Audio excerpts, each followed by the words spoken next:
Saya punya prinsip, kita boleh lelah tapi tidak boleh menyerah. Oke, Pak. Kenapa? Karena di luar sana masih banyak orang yang lelah cari kerja. Nah, kita ini sudah cari kerja.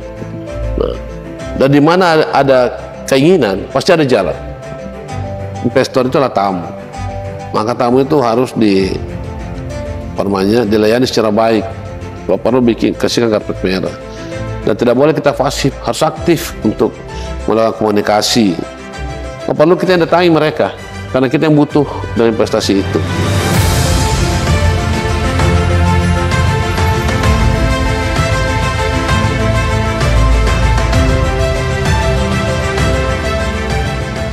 Halo Sobat Invest, jumpa lagi bersama podcast DPMPTSP Kaltim. Kali ini kita telah bersama Bapak Wali Kota Bontang, Bapak Basri Rase, SIP. Seperti apa geliat investasi di Kota Bontang sebagai kota jasa industri di bidang kimia dan kondensat? Telah hadir bersama kami Bapak Wali Kota Bontang. Selamat pagi Bapak. Pagi-pagi, alhamdulillah. Ya. Pokoknya kompak kita. Siap selalu Bapak. Pak Basri, mohon izin Pak, bagaimana seputar geliat investasi Pak di Kota Bontang pasca pandemi COVID ini, terutama Bontang sebagai kota jasa di bidang kimia dan juga kondensat Bapak? Ya, alhamdulillah pasca pandemi ini geliat Kota Bontang ini semakin baik dan semakin meningkat. Terbukti dari jumlah penanaman investasi di sini dari tahun 2021, 2002 mengalami kenaikan. Artinya apa? Berarti ketika ada kenaikan dari jumlah itu, berarti otomatis bertambah pula investasi di Bontang ini. Dan kemarin ya saya katakan bahwa alhamdulillah kita juga bisa mendapatkan penghargaan dari Kemendagri terkait masalah satu daerah yang tingkat pendapatannya tinggi karena geliat ekonomi yang telah kita lakukan di sini. Seperti itu. Pak. Kemudian yang satu yang tertinggal Pak, ini adalah mengenai udeng Pak yang menjadi khasnya Kota Bontang Pak. Nah itu mohon izin bisa diceritakan Bapak mengenai filosofi udeng ini yang sempat viral Pak dan juga sangat banyak mendapatkan apresiasi di Pemkot Bontang ini Bapak. Alhamdulillah. Jadi saya ingin berani untuk bertransformasi. Jadi jangan hanya Bontang nanti dikenal sebagai kota industri yang berbasis kimia dan kondensat. Tapi kita juga harus dikenal di sektor jasa. Nah makanya di bawah pemerintahan kami ini kami coba mengembangkan pariwisata dan UMKM. Alhamdulillah UMKM kita sungguh luar biasa dan di backup dengan berbagai SDM yang kreatif, termasuk dari saya punya legacy untuk bagaimana pemerintah daerah dan seluruh stakeholder yang ada memanfaatkan produk-produk lokal. Nah, dan kita harus terus berinovasi dan berkreasi untuk melihat tantangan ini. Nah, contoh sekarang ini dari dulu hanya sekitar 4-5 pembatik saja, sekarang sudah menjadi 11 pembatik. Nah, kalau udeng ini dan batik kita, karena tadinya itu batik-batik dimiliki oleh secara pribadi, sekarang melalui program kami di UMKM itu telah melakukan sayembara terkait masalah batik khas Bontang, khusus pemerintah Bontang yang punya termasuk udeng ini. Nah, untuk apa? Untuk meningkatkan ekonomi kerakyatan di sini. Artinya termasuk udeng ini. Nah, udeng ini dengan kita punya legacy, pertama setiap Kamis harus memakai batik lokal dan udeng lokal. Terus yang kedua, ketika melakukan perjalanan dinas kemana siapapun, maka juga harus memakai batik lokal dan udeng lokal.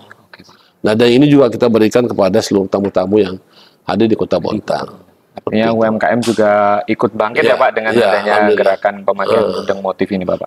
Oke, Pak Basri mohon izin Pak, banyak pertanyaan mengenai kisah sukses Pak Basri mengenai memimpin Kota Bontang ini. Bisa diceritakan mohon izin perjalanan filosofinya seorang Bapak Basri Rase sampai menjadi wali kota Bontang ini seperti apa, Pak? Wah. Ya dari sangat keluarga yang sederhana sekali gitu, Bapak. Saya punya prinsip kita boleh lelah tapi tidak boleh menyerah. Oke, Pak. Kenapa? Karena di luar sana masih banyak orang yang lelah cari kerja. Nah, kita ini sudah cari kerja. Betul. Nah, dan di mana ada keinginan pasti ada jalan. Oke. There is a will, there is a way. Artinya kalau ada keinginan pasti ada jalan. Sepanjang niat kita itu baik pada siapapun. Dan kita harus noting tulus. Dan yang terakhir jangan ada dendam di antara kita. Nah, karena justru perbedaan itu menjadi kekuatan kita untuk jadi perekat. Untuk apa yang kita mau ceritakan. Nah, kuncinya adalah sinergi dan kolaborasi di antara kita. Oke. Alhamdulillah. Semua ini kami dapatkan karena akibat daripada sinergi dan kolaborasi di antara kami. Baik itu masyarakat, pemerintah, termasuk perusahaan-perusahaan yang ada. Konsep pentahelix itu yang harus dilakukan. Keterlibatan dari semua unsur, akademisi, dan semacam.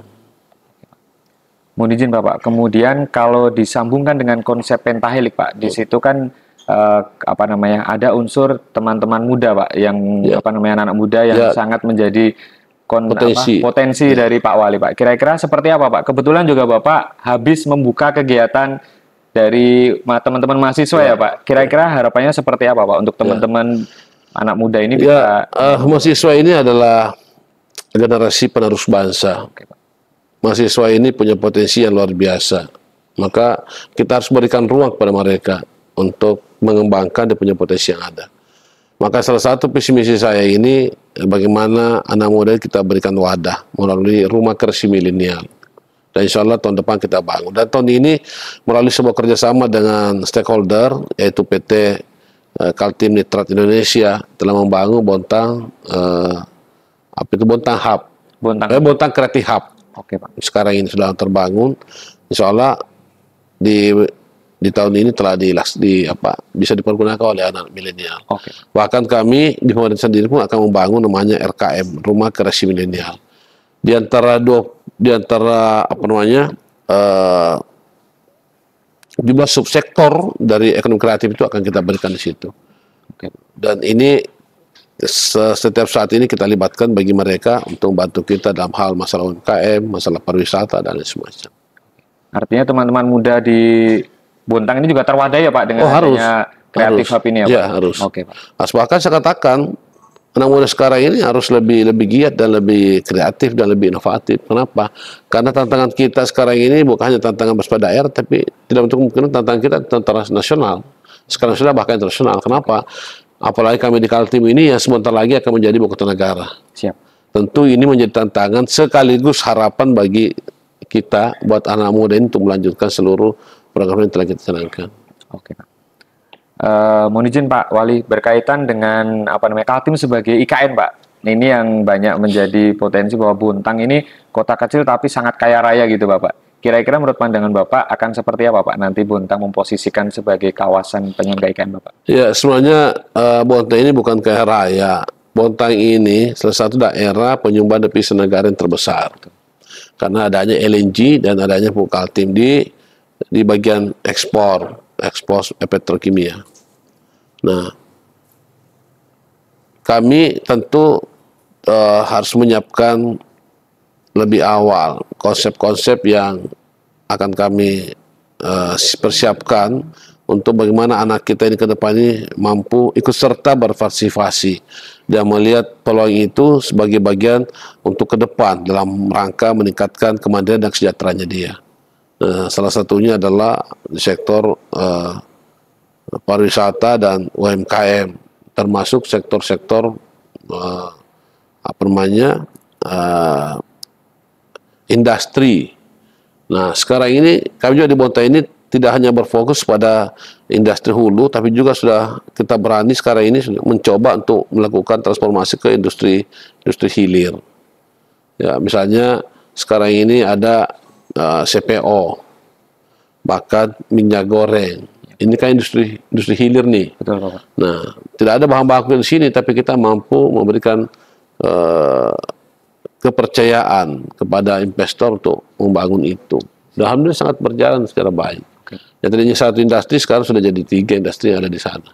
Dan kita terus bantu untuk pengembangan industri-industri yang lain menuju industri hilir. Kita punya kawasan industri yang ada di sini. Di sini ada 3 kawasan industri. Ada kawasan industri KIE yang terletak di kawasan PT Kalimantan Timur. Ada kawasan industri yang dimiliki oleh LNG Badak yang merupakan kawasan daripada Pertamina. Kita punya kawasan industri baru Bontang Lestari yang dimiliki oleh pemerintah Kota Bontang. Nah, ini semua ini kita persiapkan untuk ke depan, termasuk pengembangan pelabuhan. Dan sini ada 2 pelabuhan, ada pelabuhan Peldra yang ada di Tanjung Laut Indah. Ini juga salah satu penopang untuk logistik yang ada di Bontang ini dari Sulawesi, dari mana, termasuk pelabuhan umum yang ada di Lok Tuan. Ada kapal pelni dan semacam, termasuk kapal-kapal luar yang bersandar di sana untuk kebutuhan industri yang ada di kawasan Kalimantan Timur. Kemudian mohon izin Bapak melanjutkan mengenai pariwisata di Bontang, Pak. Ya. Sejauh mana kira-kira konsep Bapak untuk pariwisata Bontang itu akan lebih giat lagi, konsep Bapak kira-kira seperti apa Pak dengan capaiannya sudah luar biasa. Nah, ini juga salah satu solusi bagi kami untuk ke depan dalam rangka meningkatkan kemandirian ekonomi dan pendapatan daerah. Maka kami harus berani untuk berlari. Nah, untuk termasuk juga dalam hal peningkatan SDM agar masyarakat kita ini, para pelaku-pelaku sektor wisata itu mampu menerjemahkan yang namanya sabta pesona. Bagaimana kita berperilaku sabta pesona. Ya, sabta pesona ini sekira sudah ada lah. Yang namanya jujur, yang namanya ramah, yang namanya bersih, yang namanya indah. Ini sabta pesona. Ya, guyup, rukun itu sabta pesona semua. Nah, maka kami harus menyiapkan yang namanya RIPDA. Yang pertama itu rencana induk pengembangan pariwisata daerah. Nanti RIPDA itulah ada pengembangannya untuk ke bawah secara teknisnya. Nah, ada beberapa daerah yang telah kita masukkan sebagai rencana induk pengembangan pariwisata. Contoh misalnya Guntung yang telah kita tetapkan sebagai wisata adat di sana, karena mayoritas penduduk di sana adalah Kutai, dan di sana ada acara adat yang dilaksanakan setiap tahunnya, yang namanya Ero Belas Benua. Nah, saya tidak ingin hanya begitu-begitu saja. Saya hanya melaksanakan itu untuk sesuatu yang wah, supaya bisa menarik wisatawan baik itu domestik maupun mancanegara. Termasuk pengembangan wisata yang ada di Guntung lagi yang namanya Pulau Gusung. Perencanaannya sudah ada, insya Allah tahun depan kita mulai. Dan kalau itu dilaksanakan, insya Allah saya kira akan mendatangkan juga wisata. DID-nya sudah ada dan semua tinggal pelaksanaan. Terus ada lagi pengembangan wisata kuliner yang ada di Bontang Kuala yang memang telah kita tetapkan di RT/RW kita dan juga di RIPDA kita. Nah, ini juga DID-nya sudah ada, soalnya kita akan coba bangun di tahun depan karena ini juga salah satu kawasan pemukiman di atas laut dan juga salah satu daerah cikal bakal terbentuknya Bontang. Nah, di situ juga ada pesta adat, yaitu pesta adat adat suku Bontang Kuala yang ada di sana. Nah, setiap tahun juga dilaksanakan.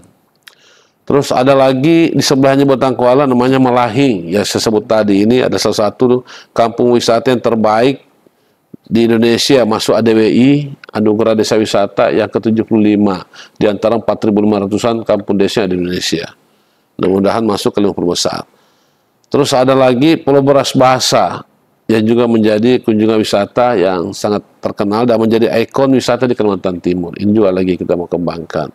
Termasuk Pulau Segajah yang Padang Lamu yang timur tenggelam. Belum lagi mangrove-mangrove yang telah kita punya, mangrove yang asli original yang telah dikembangkan. Nah, banyak hal yang akan kita lakukan. Termasuk membangun pola kemitraan dengan mitra wisata, PHRI, Asosiasi Travel, Asosiasi Wisata, ada juga Masata, Masyarakat Sadar Wisata, dan sekarang ini juga di buah pemerintahan saya untuk bagaimana memberikan ruang pada kelompok-kelompok sadar wisata di tingkat kelurahan atau yang sering kita sebut Pokdakwis. Nah, ini semua kita lakukan untuk pengembangan wisata. Memang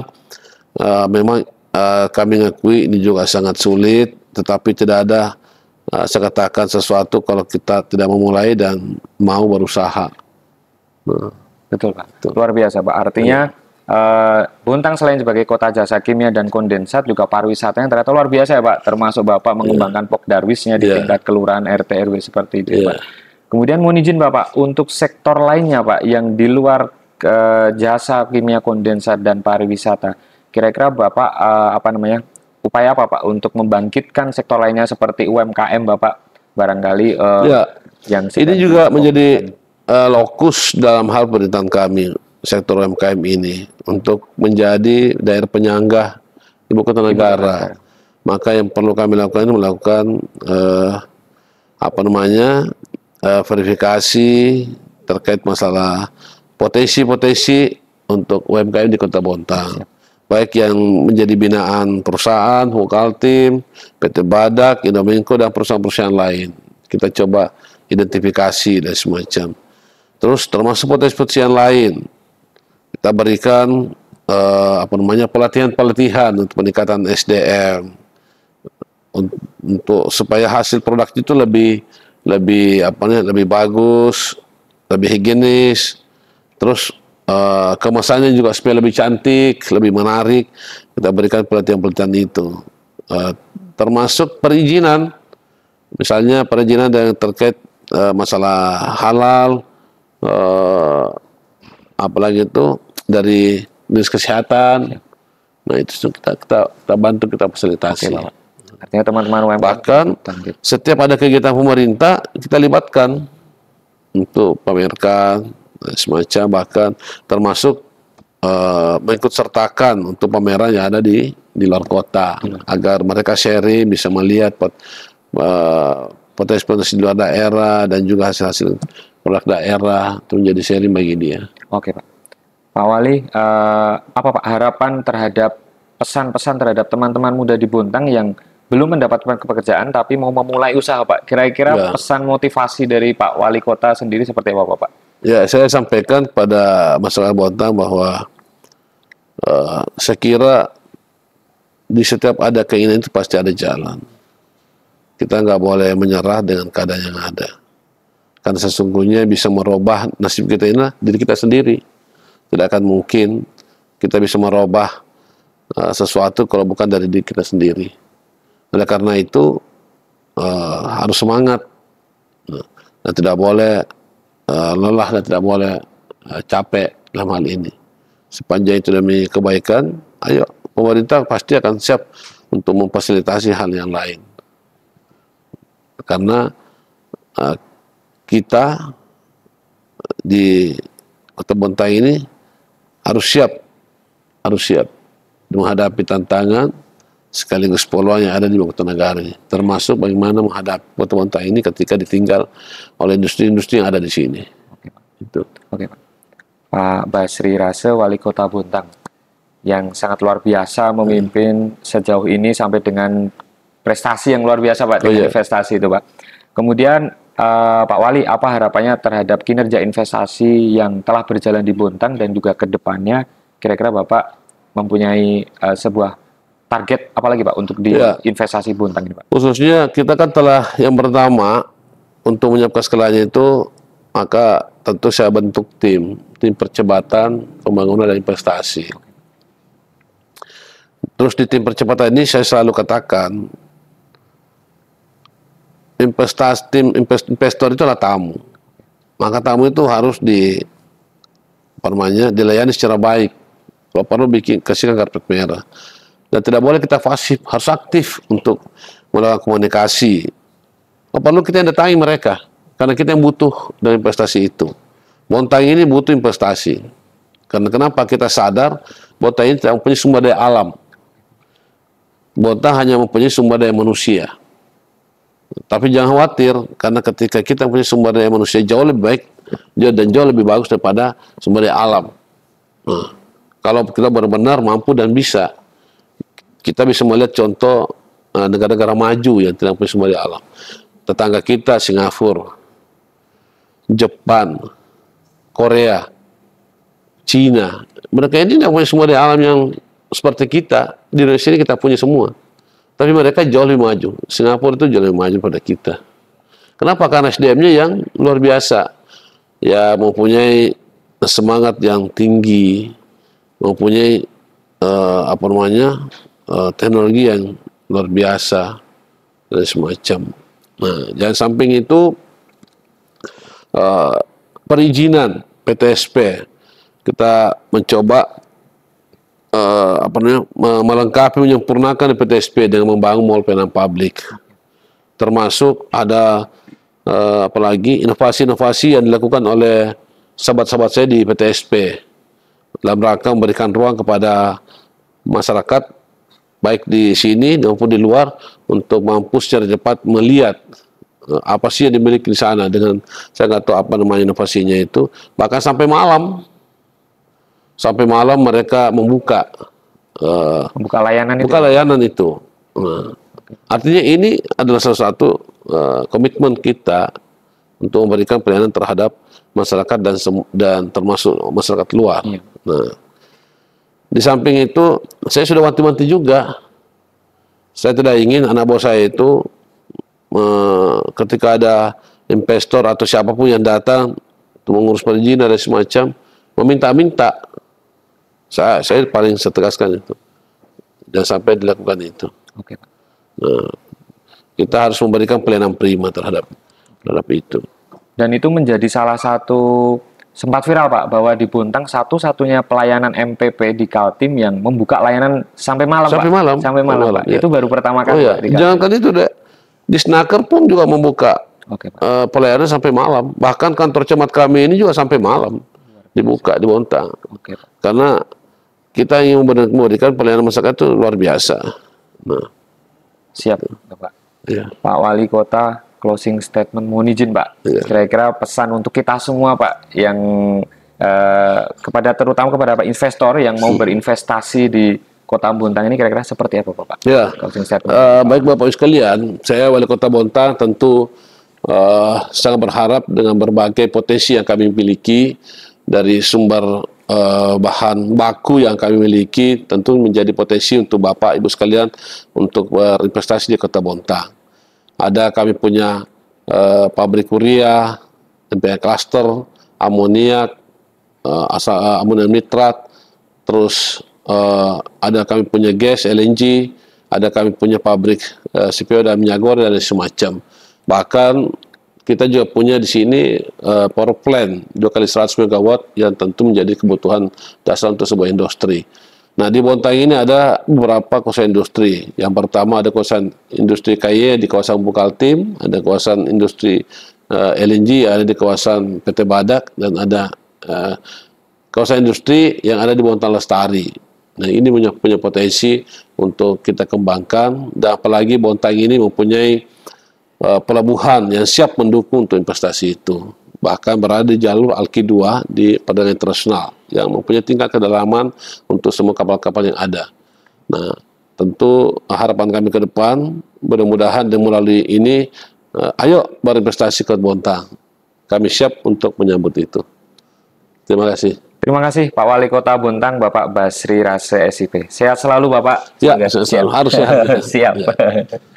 Baiklah Sobat Invest, perjumpaan kali ini bersama Bapak Wali Kota Bontang, Bapak Basri Rase SIP. Semoga geliat potensi di Kota Bontang yang sudah sangat sukses dipimpin oleh Bapak Basri Rase ini akan terus mencapai realisasi pertumbuhan yang sangat luar biasa. Kita jumpa lagi di perjumpaan podcast di PMPTSP Kaltim berikutnya. Salam investasi.